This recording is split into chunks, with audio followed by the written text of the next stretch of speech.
Hello, Bwana Yesu asifiwe, watu wa Mungu. Leo niko hapa nataka nijibu kwa kifupi sana mambo ambao watu wananiuliza. Christina, unatumia nini? Uko hivyo siku zote hauzeeki.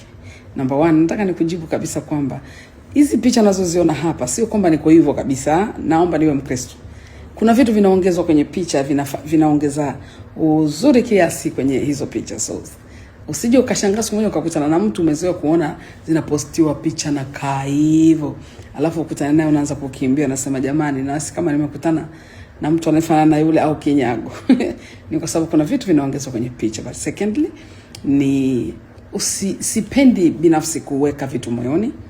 Kwa sababu nilijifunza the more unavyokuwa unaweka vitu moyoni, weke watu moyoni, aliyekukosea unafanya nini, inazeesha haraka.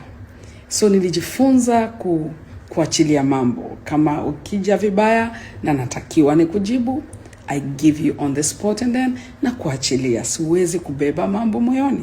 Kimalizana na wewe nimemalizana and that's it.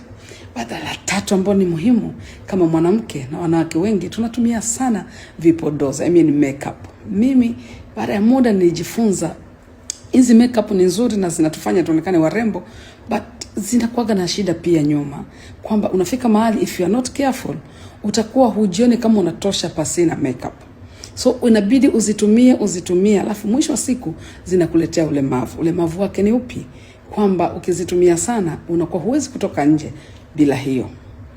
Mimi nikajifunza, nilifanya maamuzi ya makusudi kabisa kwamba kuna wakati sitatumia makeup ili uso uwe unapona, uso uwe na uhuru wenyewe. Na hivyo si mtumiaji sana wa makeup. Na namshukuru Mungu imenisaidia. Angalia watu wengi ambao wanatumia sana makeup wanazeeka haraka na sura zao zinaharibika haraka. So kupitia hivi